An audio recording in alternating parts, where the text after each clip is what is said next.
Welcome to the Deconstructing Data podcast. I'm Jessie Lezak, CMO at BDEX, along with co-host David Finkelstein, BDEX's co-founder and CEO. How's it going, David? All good, Jesse. Busy. It's been a busy week so far, and I couldn't believe today's Thursday. I kind of thought it was Friday earlier. So this week really busy. I think we packed in a week's worth of work in 4 days so far. So, but I'm excited for this podcast today. Yeah, I'm excited too. All right, so nice. Let's welcome in today's guest, who is an entrepreneur with over 15 years of expertise in building growth and marketing teams. He was recently selected by Forbes as one of the most promising entrepreneurs in Israel. He is co-founder and CEO at Voyantis, and more importantly, the dad of 3 children. Let's welcome in Ido Wiesenberg. Let me get him in here. Welcome, Ido. Thank you so much for joining. Thank you. Great to be here. I'm a big fan of the show. Awesome. Fantastic. Great to have you. Absolutely. Go ahead, David. Yeah. So, look, I think we want to get off started and kind of let you give us a little background on you and Voyantis, and talk to us a little bit about the problems that Voyantis are solving. Perfect. All right. So I'm Ido. I'm based in Israel, in Tel Aviv, 41 years old, 3 kids, as you mentioned. Maybe I'll start with my journey. So I started my journey in the tech and the marketing world 20 years ago. I was a flash master, meaning I was doing like different ads, and when really the digital marketing just started. Afterwards, I started my first company. It was TVinci. TVinci was like a white label Netflix. So we used to work with the biggest like operators in the world, like Vodafone, and we basically built their TV solution. After a few years, we sold this company to Kaltura, which is now a publicly listed company in the Nasdaq, basically with the mission to power any video experience. And I was part of the executive management there. This is a bit about my background. Voyantis started like 2.5 years ago, but before Voyantis, I had about 2 years of, I would say, I would call it ideation and validation phase, where first I was looking to find the right co-founder, and I found Eran, who is my co-founder today, and our CTO, an amazing guy. And also we did a very, very long process to try to understand the pain, understand the need and the demand, which is more important than that. And this is what we did before starting the company. We talked with more than 50 different online businesses with their CEO or CMO or VP growth to understand the pain around marketing and specifically around paid media. And we saw something that we kept hearing again and again and again, that despite the fact that today we have so much data, mainly first-party data and zero-party data, most of the companies are not really leveraging it in a smart way. While there are a few giants like Lyft, Uber, Monday.com who build their own, I would call it growth operating system, where they have machine learning that based on the data can predict the behavior of each user, the LTV of each user, and they can act upon it. We thought that most companies are still using different proxies and spreadsheets to take decisions, and that's really not efficient.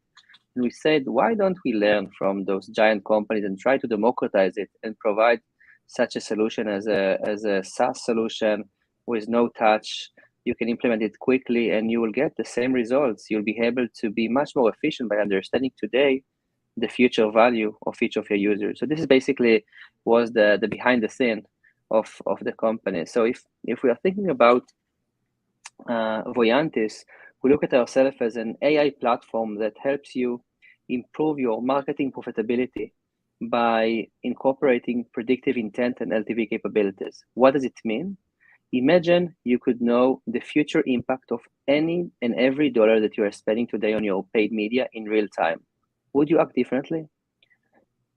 Most marketing teams today are looking at proxies that happening the first few days, like mainly looking at CAC and ROAS the first few days to take decisions. However, if you would be able to see today what would be the future ROAS or the future amount of revenue that you'll get, let's say in 6 months, from any specific ad group campaign, you would probably change the way you behave. You probably increase different budget or decrease other budget. So this is basically what we provide you. We give you a way to look at the future today. And by that, we usually help you increase the efficiency and save about 50 to 20% of your paid media budget, which is translated to lots of money in today's world. So our main goal is help companies to be profitable. We know this is the main thing today, how to become profitable. And given that paid media is usually the second biggest expense after salaries for most companies, if you can actually save 15 to 20% of this budget, this is huge and help you reach profitability faster. That's really cool. Yeah, that's awesome, Ido. You keyed on something that is something that we've said here on this podcast before about our own product, OmniIQ, which was, one of the things that reasons why we built it was about democratizing access to machine learning for for everyone. And what we found on this podcast over time, have more and more conversations with people on this podcast, we found that a lot of people were saying, just like you said, like there's these big companies, and like you mentioned, like Uber and Lyft, but many others that have these really big, deep pockets and have been able to build these growth engines, as you said, and it has made it really difficult for a lot of other companies to compete in those spaces. Correct. And so that's been something that we really have thought about as well. It's important to give access to this type of technology to the masses so that they can compete, because otherwise you just end up with two companies in every industry that are the big giant gorillas that really run everything. And we can't allow that to happen. Like we need competition. There needs to be competition in order to stimulate growth and technology and innovation. And so by doing that, by doing what you're doing, by doing what we're doing with OmniIQ, I think that is going to help overall, a lot of other companies be able to be more competitive and therefore more innovative over time and be able to be successful. So that's great. I'm excited to hear you say that. Absolutely. And I think you asked a bit about the pains that we are trying to solve. So I would say, if you're looking at the paid media, we had lots of shifts, right? The iOS changed a lot, right? It changed dramatically the way we measure. It changed the algorithm at Facebook, also at Google, but mainly at Facebook. And lots of companies, the CAC went dramatically high for lots of companies. So lots of companies need to change the way they think about marketing based on this. And we thought that we knew when we started the company that this is going to happen, and we thought, okay, it means that you'll need to rebuild your marketing stack post iOS changes, and soon we'll have the deprecation of third-party cookies, and it's going there, right? We know that the third-party cookies are going to eliminate, and it's mainly about your zero and first-party data, and you need to be smart in the way you leverage it, right? And I think this is point number one. On the other side, we realize that oftentimes marketing and growth team don't have really access to internal R&D resources. So always there is this battle whether I can get some resources, and if you can get like a no-code solution which you can implement immediately, this might be a game changer for you, because you can actually focus on leverage your data. Now, if we're trying to look at specifically the pain, there is that today you're mainly looking at first purchase or the behavior in the first few days versus LTV. And I just saw, I think there was an interesting article at Reuters that the word LTV became so common in all the analyst calls that all the public companies are having in the last few months. This is about profitability, right? The first purchase in most cases doesn't guarantee profitability.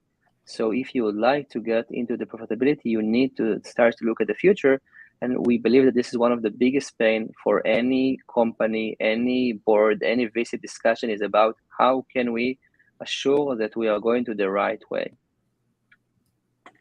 Those are all really great points. And I meant to ask this a little bit earlier before we got into CAC and LTV, but for people who haven't heard of these acronyms, lifetime value and customer acquisition cost, What would you tell them about it? I mean, is everybody using the same formula, for lifetime value? Is it always, ARPU over revenue?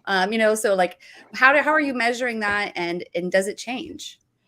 And what's So the the answer formula? is, yeah. So the answer is, I just had like a discussion with one of our board member that in any board you will calculate the CAC and LTV in a different way, right? So I think there is no common ground, but there is something that makes sense. Meaning, the CAC is like how much money it costs me to acquire a certain customer. Now there are different things that you can add into this. Specifically, when you're looking at paid media, and you're looking at how much it costs you. Let's say how much money you are investing, let's say on a daily or a monthly basis on Facebook, Google, TikTok, and so on, and how much money you actually generate out of it. But this is the gross, right? Later on, you can also do like the net, right? Because then you add all of the other costs that are associated with this. So this is like the cost of acquisition, and then you can define what you can also look at CPA, like cost per specific action. So you can say, what's the cost to get a sign up? What's the cost to get someone that is like fill the quiz? What's the cost for a first purchase? What's the cost for a second purchase, right? So this is all within the CAC side. LTV is also a very, I would say, amorphic word. Basically, when we are saying LTV, we say amount of revenue that you'll generate from a customer in a given period, right? You can look at revenue in 3 months or 6 months and so on. Another way to look at it, we see it a lot with PLGs companies, is like a TROI, which is time to return of investment. We see that more and more PLGs companies now are looking at TROI versus growth, the main metrics. So we actually see the market moving. But in general, I would say from one side, let's say CAC represents my cost and the LTV represents my revenue. And then the CAC to LTV represents the revenue divided by the cost. Thanks for explaining that. Yep, good stuff. Absolutely. Well, I think we kind of did we cover on the first full topic of the disconnect between short and long-term marketing optimization? I can share some more about it. So the way most of the ad network build, let's maybe talk about the ad networks, right? Like Facebook, Google, TikTok, they have lots of data, right? And all of their algorithmic behind it, that basically you put like money, you define your targeting, whatever, and they bring you great users, is based on machine learning that they develop throughout the years. It's super robust. Like I think no one actually knows what's going on there, but it's working very well in most cases.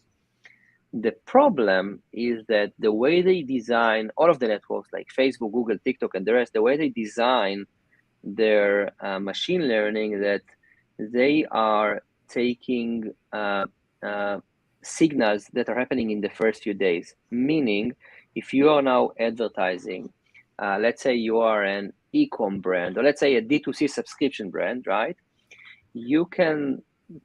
They would count on the signal that will happen in the first few days. So maybe if someone finished a quiz or purchased for the first time, right? But they do not take into account anything that happens after the first few days. Meaning, if I'm a subscription business, okay, I'm selling, for example, subscription boxes. It will take me usually between 3 to 4 different boxes, meaning let's say 3 to 4 months until I recoup my investment. If someone is going to churn after the first or second box, I'm going to lose money on him. Now, Facebook and Google and TikTok will know only if this user bought this box for the first time. So all of the algorithm is based on this, meaning you are looking at proxy today when you're not working with predictions and companies like us.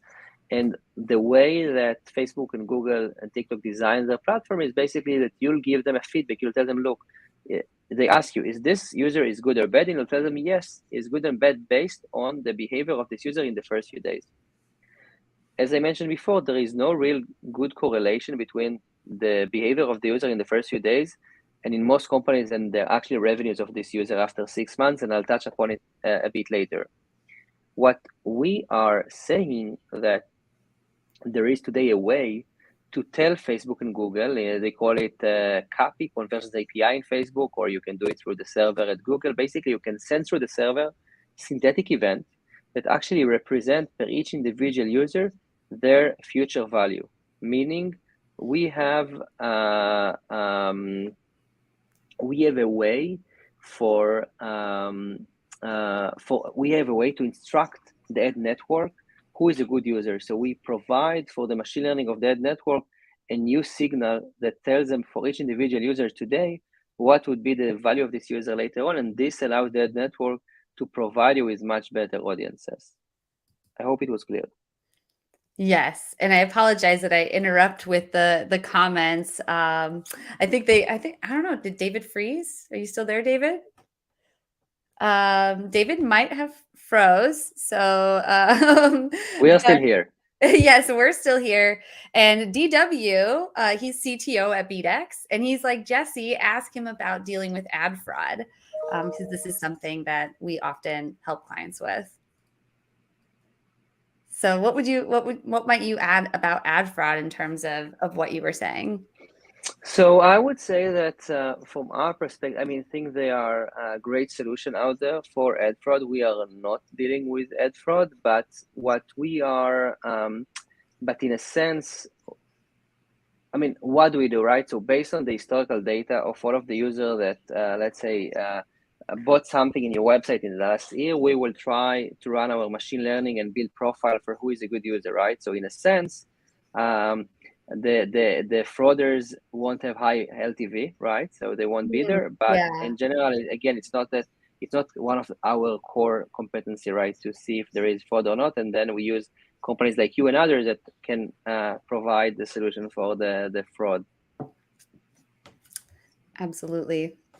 Yeah, so I lost my my Wi-Fi. That's just part of living on Sanibel right now, post hurricane. But yeah, if I can add to that, I feel like your solution, if you're actually, the whole idea of using LTV as a key to with respect to targeting and creating audiences and building audiences and for campaigns, is probably a really good deterrent for ad fraud, because at that point the bots will kind of get sifted out because obviously they're not providing any LTV.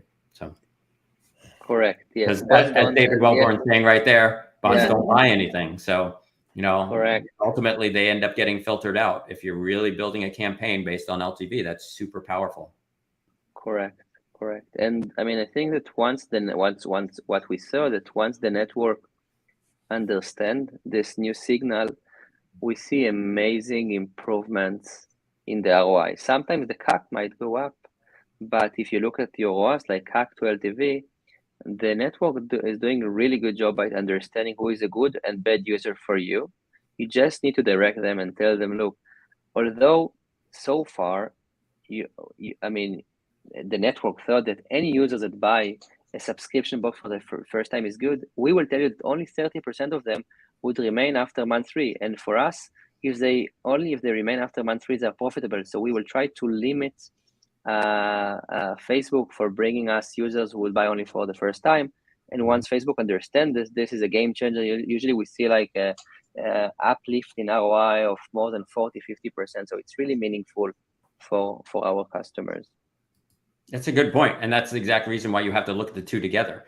Like someone may look at the CAC going up and they're putting the brakes on the campaign. But if you're looking at the LTV and the LTV is going up, then maybe it's not so bad the CAC's going up if you're able to focus in on subscribers that are staying 12, 18 months or longer, and building campaigns that are actually achieving that, as opposed to campaigns that are just getting people that are only staying for 3 months.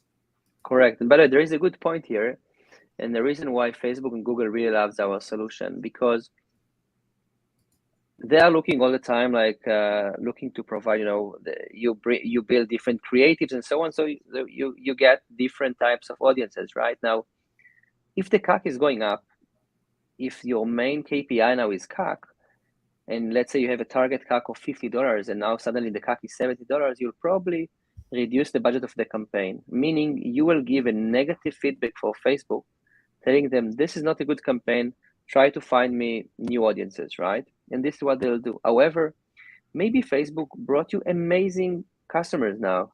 Maybe if on average you get, I would say, 100% return after 6 months, those users would return you 200%.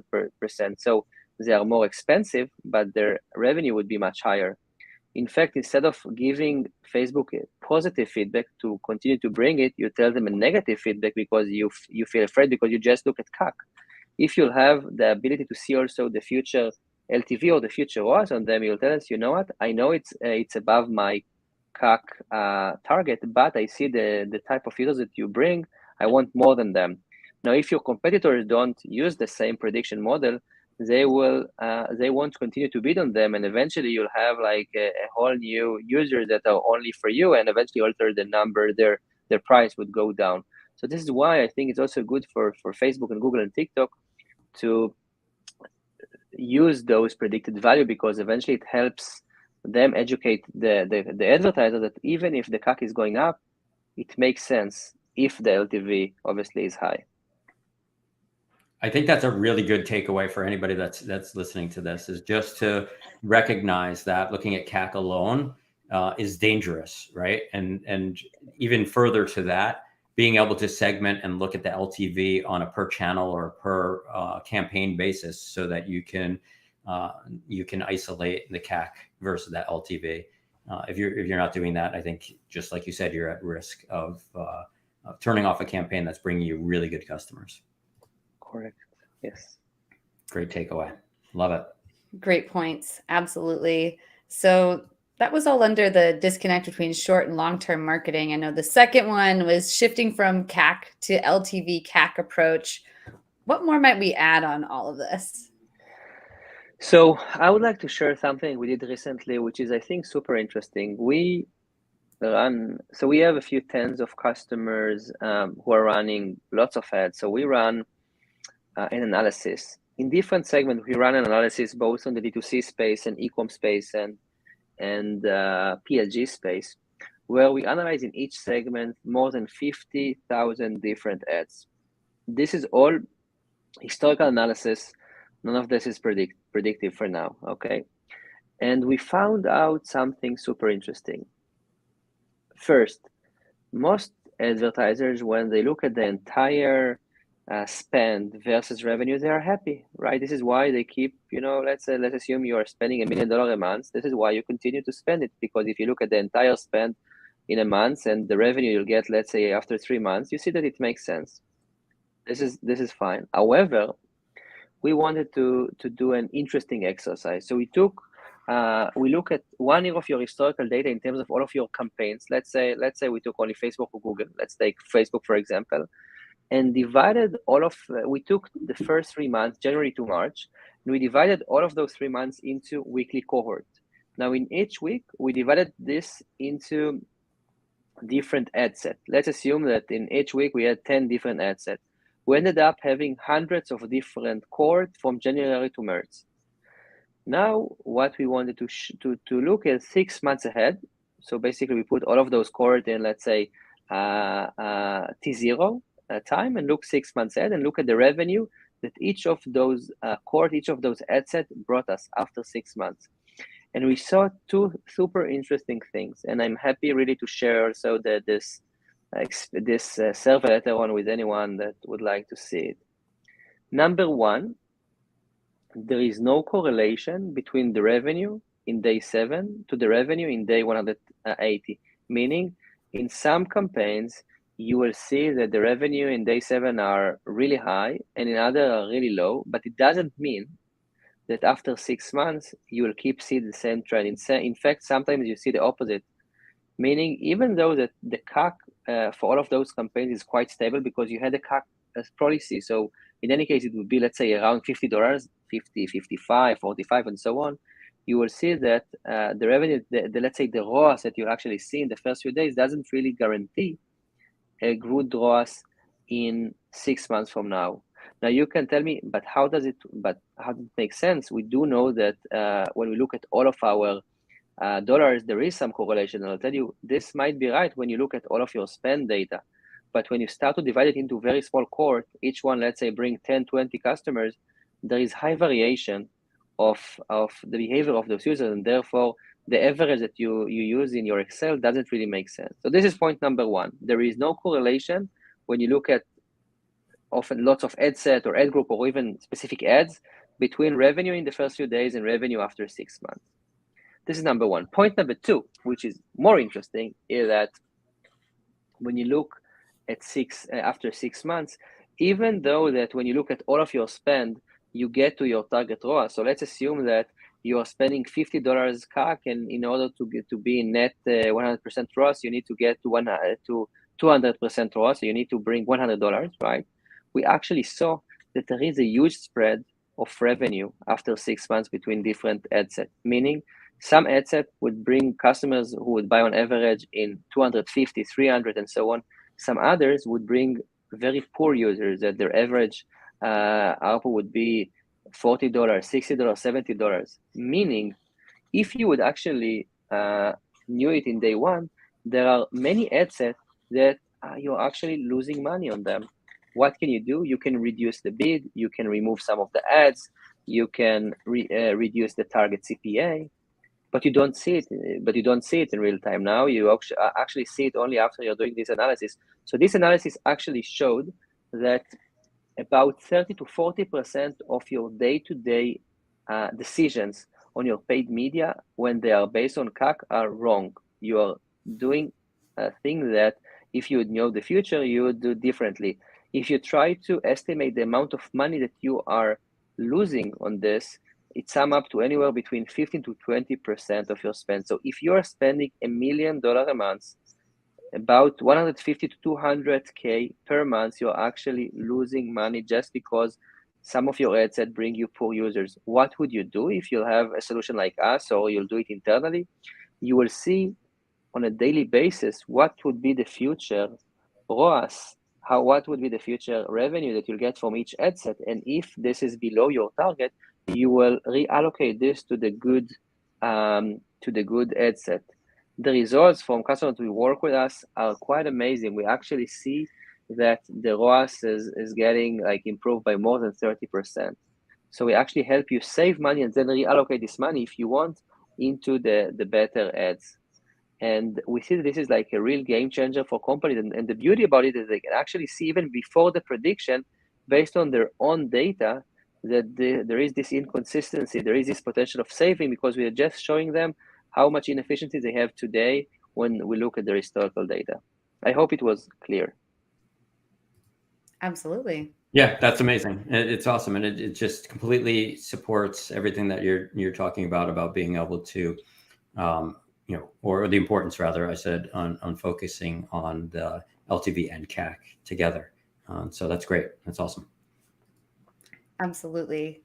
And it makes me think of this free tool I've used once. I don't know if it's still free. Actually, I just pulled it up. Still have a free version, but it's Profitwell. It syncs with Stripe, but it shows LTV and CAC. So maybe we should, start off at that with Omni IQ at some point, David. But yeah, no, you've gotten me inspired. I think these are really important metrics people need to be looking at in real time, and like you're saying, acting upon them. Is there anything else we want to talk about before we move into zero-party data? I would just say one thing, that there is always a question when you're dealing with prediction of trust, right? So how can you trust a vendor like us or anyone else, or even if you're doing it internally, because you want to count your business on a prediction, right? So one thing is to understand also the level of accuracy. For example, we get to anywhere between 85 to 95% accuracy on let's say, a level of ad group after the first day. So there is also a question of when do you see the prediction, right?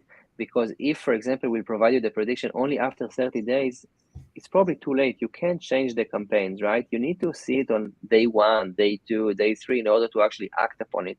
So always when we are thinking about prediction, you need to ask yourself, when actually do I get those predictions for the first time, and what's the level of confidence that I have in the prediction? For example, we are showing you all the time what's the level of our confidence and what's the accuracy level.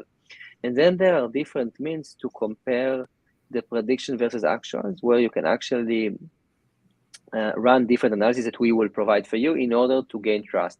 Because I think the biggest gap that you have when you start to work with prediction is to believe in this. But once you believe in this, there is this, we have like a Zoom recording for each, of our customers after a few months when they actually say, wow, this is actually accurate. And once they are there, they understand they can't go back, right? They can't go back to use spreadsheet or Excel. Once you realize that this is true, it's your North Star. And we are starting, by the way, in paid media, but our customers are telling us, so why don't we send the email marketing based on this?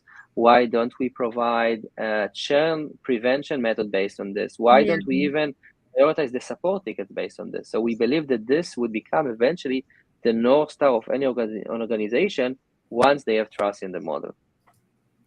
That's really interesting. I think that's what Profitwell focuses on, is the churn piece. Like if you move on, but it's really interesting, and it just reminded me of what you guys are focusing on. So great points in talking about LTV and CAC. Any last points on that or tips on that before we move on?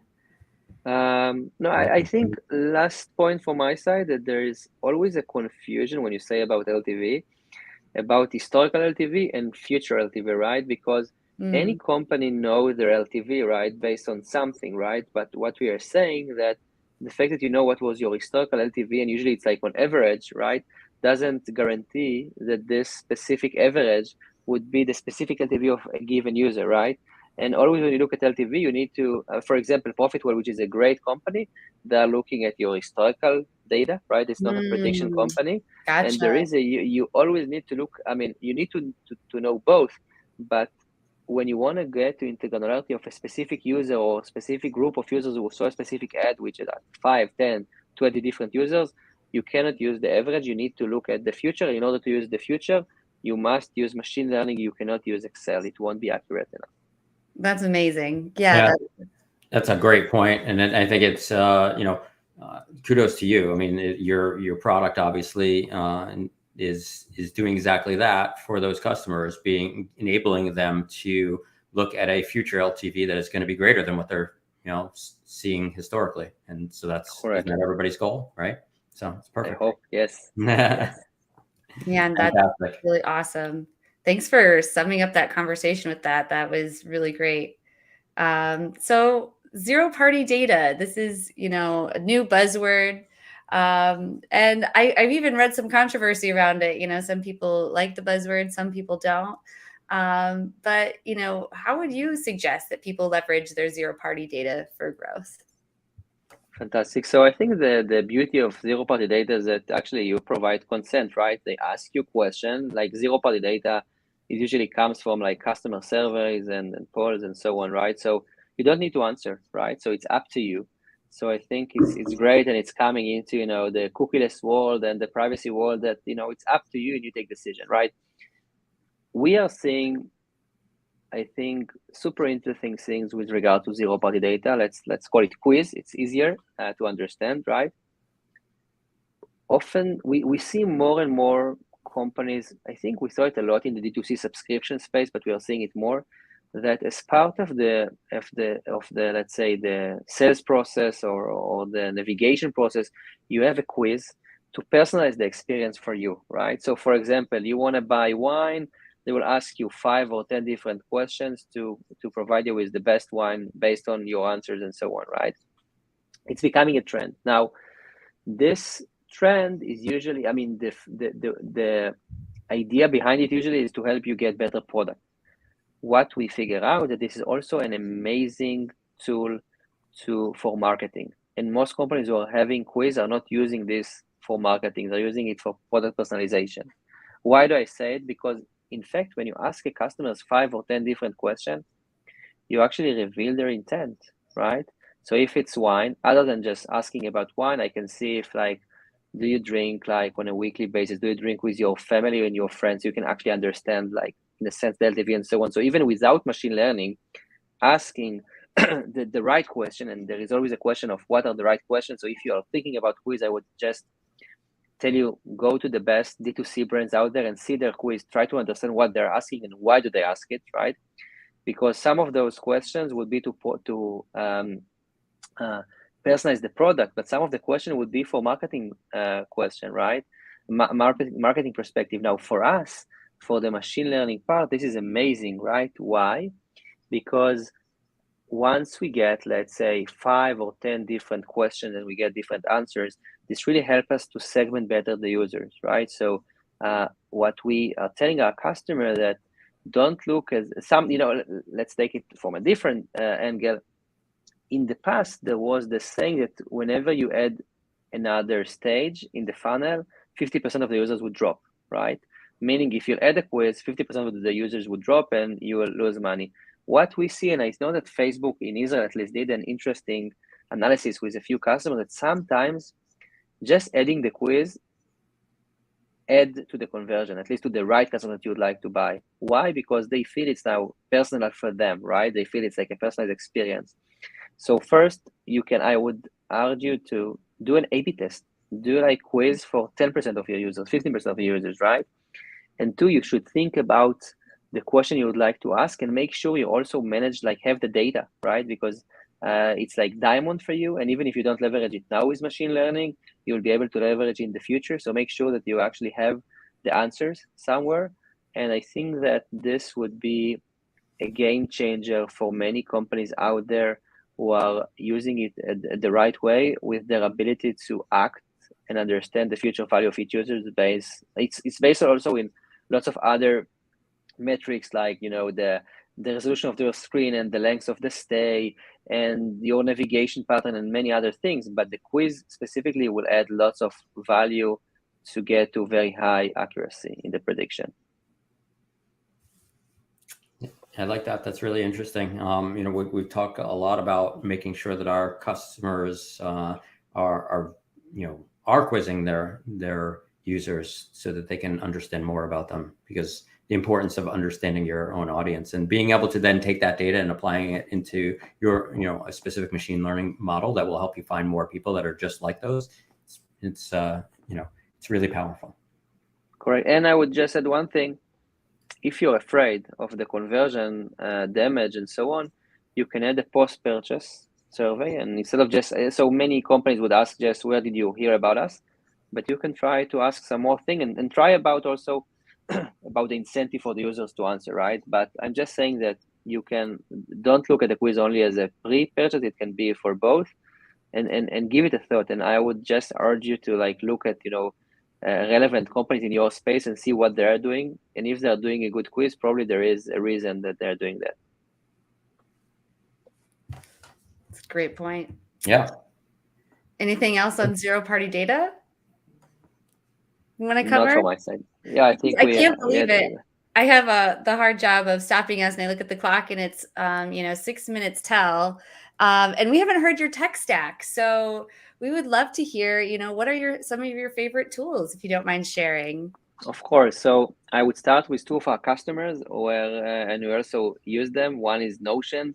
The second is Miro. So we are proud to work to help both Notion and Miro with our prediction. But we also a great customers, and we really love their product. Two additional companies I would like to mention. One is Walnut, which is a great solution also from Israel for sales demo. They're doing, by the way, amazing B2B marketing if you look at them. But in general, this is a great tool to run, let's say, B2B demos. What is it called? Walnut. Walnut. Okay. Yes. And two is Avoma, which is a great tool to record all of your calls and not so costly. So it's great solution for us to manage all of our sales calls and internal calls in a relatively price sensitive way. Oh, that's awesome. I'm just plugging those into the comments as I do every week so our audience can read them. I've heard a lot about Notion, and so I'm glad that someone on Deconstructing Data finally brought it up. Those are really great tools. Thanks for sharing. Sure. All right. Well, I guess we're pretty much at our time. Where can people find you if they are they want to find you? Sure. So both on Twitter, LinkedIn with my name, Ido Wiesenberg, Wiesenberg, and obviously with my email, ido@voyantis.ai. Happy to share, as I mentioned, the survey that we did, and feel free to ask me anything, any tip. I would love to share. Awesome. Sounds great, Ido. It was really great having you on the show today. Thank you. I really enjoyed it. Awesome. Well, with that, I'll go ahead and close us out here. Of course, as always, simply go to BDEX.com if you don't mind and check out OmniIQ. This is our new app that we're trying to get some feedback on, and you can simply upload a CSV of your customer data and get complimentary analytics on gender, household income, and birth year. But yeah, we hope this conversation has interested you in wanting to understand more about your data. We would love to hear from our listeners. What guests do you want to hear from? What topics do you want to hear about? Let us know. Reach out to info@bdex.com and share your qualitative data with us so we can make this better for you. So thank you so much to everyone for being here. And with that, we'll close it out.